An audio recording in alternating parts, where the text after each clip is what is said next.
ഇന്ന് രാവിലെ ആയിരുന്നു ഞാനൊരു വീഡിയോ ഞാൻ പോസ്റ്റ് ചെയ്തത്. ഇന്നോ നാളെയോ മറ്റന്നാളോ യുദ്ധഭീഷണി ഉണ്ടാവും എന്നുള്ള നിലയിലായിരുന്നു ഞാൻ വീഡിയോ പോസ്റ്റ് ചെയ്തത്. മണിക്കൂറുകൾ കഴിയുമ്പോൾ തന്നെ അലേർട്ട് വന്നു.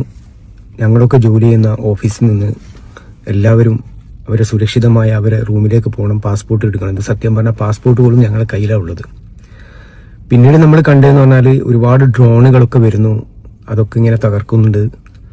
സത്യത്തിൽ ഈ ഒരു യുദ്ധഭീഷണി അതിസങ്കീർണമായ രീതിയിലാണ് ഗൾഫിലിപ്പം സംഭവിച്ചുകൊണ്ടിരിക്കുന്നത്.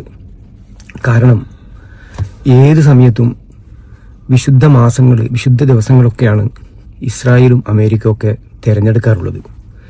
അത് തീർച്ചയായും ഇന്ന് ഇറാനിലെ മിസൈൽ ആക്രമണവും ഒരുപാട് കുട്ടികളൊക്കെ മരിച്ചിട്ടുണ്ട് എന്നാണ് റിപ്പോർട്ടുകൾ അറിഞ്ഞത്.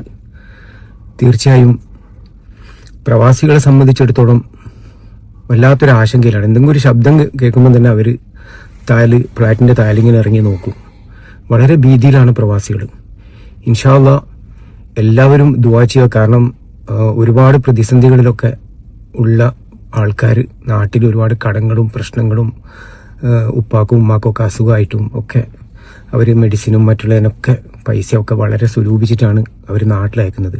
പക്ഷെ എയർപോർട്ടുകളും കൂടി ക്ലോസ് ആയപ്പോൾ വല്ലാത്തൊരു അവസ്ഥയിലാണ്. ചില കമ്പനികളൊന്നും സാലറിയും വന്നിട്ടില്ല.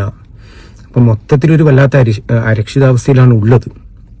തീർച്ചയായും നമുക്ക് നമ്മുടെ മുമ്പിൽ ഒരു വിശ്വാസിയുടെ ആയുധം പ്രാർത്ഥനയാണെങ്കിൽ നമുക്ക് പ്രാർത്ഥിക്കാനേ കഴിയും. എല്ലാം അള്ളാഹു നല്ല ഹൈറായ വിധത്തിലാക്കട്ടെ. പക്ഷെ പിന്നീടും ഒക്കെ നമുക്ക് ഞെട്ടിക്കുന്ന വാർത്തകളാണ്. കാരണം ഇതുവരെ ഗൾഫ് രാജ്യങ്ങൾ ഒന്നും അങ്ങോട്ട് ആക്രമിക്കുന്നൊന്നും പറഞ്ഞിട്ടില്ല. പക്ഷെ ഇപ്പം അവരെ ഭാഗത്തുനിന്നും ഞങ്ങൾക്ക് ഇങ്ങനെ തിരിച്ചടി വരുമ്പോൾ ഞങ്ങൾക്ക് പ്രതികരിക്കേണ്ടതായി വരുമെന്നാണ് ഇപ്പോൾ ഖത്തർ, മറ്റുള്ള രാജ്യങ്ങളൊക്കെ പറയുന്നത്. ചുരുക്കം പറഞ്ഞു കഴിഞ്ഞാൽ ഞങ്ങൾക്കൊക്കെ ഈ എൻ്റെ ചാനലിൽ അതാത് വിഷയങ്ങൾ അപ്ഡേറ്റ് ചെയ്യാൻ ആഗ്രഹമുണ്ടെങ്കിൽ കൂടി, കാരണം നമ്മൾ ഈ വിദേശത്ത് നിൽക്കുന്നതുകൊണ്ട് നമുക്ക് ആ രാജ്യത്ത് നിന്നുകൊണ്ട് നമുക്ക് അങ്ങനെ കൂടുതൽ കാര്യങ്ങൾ പറയാനൊന്നും പറ്റില്ല. എന്നാലും പരിമിതികളുണ്ട്. ഇൻഷാ അല്ലാഹ് അല്ലാഹു സുബ്ഹാനഹു വ തആല നമ്മളെ പ്രവാസികൾക്കൊക്കെ നമുക്കറിയാലോ. കാരണം ഒരുപാട് ടെൻഷനിൽ നടക്കുന്ന പ്രവാസികളാണ് ഇപ്പം കുഴഞ്ഞു വീണ് മരിക്കൽ. കാരണം വല്ലാത്ത വേവലാതിയും ബേജാറൊക്കെയാണ്. കാരണം ഒരു സ്ഥലത്ത് നിന്ന് നമ്മൾ ഡ്രോണുകളൊക്കെ ഇങ്ങനെ കരി പുരണ്ട ഇതൊക്കെ കാണുമ്പോൾ നമ്മളൊക്കെ നമ്മളെ മക്കളെയാണ് നമ്മൾക്ക് പെട്ടെന്ന് നമുക്ക് ഓർമ്മ വരുന്നത്. മക്കളും ഭാര്യയൊക്കെയാണ് നമുക്ക് ഓർമ്മ വരുന്നത്. തീർച്ചയായും ഈ പരിശുദ്ധമായ റമദാൻ മാസത്തിൽ എല്ലാവരും സജീവമായി ദുആ ചെയ്യുക. ഈ നോമ്പ് പ്രത്യേകിച്ച് നോമ്പാണ്. നമുക്കറിയാം, നമ്മളിപ്പോൾ ഒരു വീട്ടിൽ ഉപ്പയോ ഉമ്മയോ ഒക്കെ മരിച്ചു കഴിഞ്ഞാൽ നമുക്ക് കുറച്ച് ദിവസത്തേക്ക് വലിയൊരു ടെൻഷൻ ഉണ്ടാവില്ല. കാരണം എല്ലാവരും നമ്മുടെ ചുറ്റുപാടുണ്ടാവും. അതുപോലെയാണ് ഇപ്പോഴത്തെ ഈ ഗൾഫിന്റെ അവസ്ഥയിലുള്ള പ്രവാസികൾ. കാരണം ഇപ്പം നമ്മുടെ മുമ്പിൽ എല്ലാവരും ഉണ്ട്. ഇപ്പൊ കുവൈറ്റൊക്കെ ഇന്ന് തറാവി നിസ്കാരം പോലും നിർത്തി വെച്ചിട്ടുണ്ട്. പക്ഷെ എല്ലാവരും ഉണ്ട്, എല്ലാവരും ഭക്ഷണം കിട്ടുന്നുണ്ട്.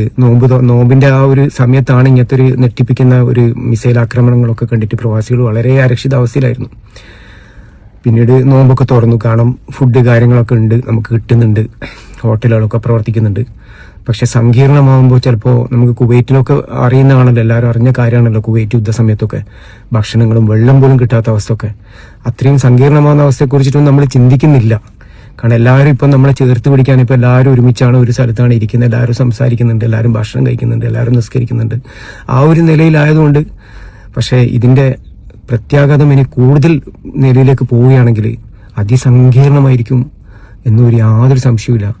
നമുക്ക് അള്ളാഹുവിനോട് പ്രാർത്ഥിക്കാം എത്രയും പെട്ടെന്ന് തന്നെ ഈ യുദ്ധത്തിന്റെ ഒരു മസ്ലഹത്തുണ്ടായിട്ട് തൽക്കാലമായിട്ടെങ്കിലും കുറച്ച് കാലത്തേക്ക് ഇതൊക്കെ നിന്നിട്ട് ഒരു ശാശ്വത പരിഹാരം ഉണ്ടാകാൻ വേണ്ടി പടച്ചവനോട് നമുക്ക് അകമഴിഞ്ഞ് പ്രാർത്ഥിക്കാം എന്ന് ഞാൻ എല്ലാവരോടും ഉണർത്തുന്നു.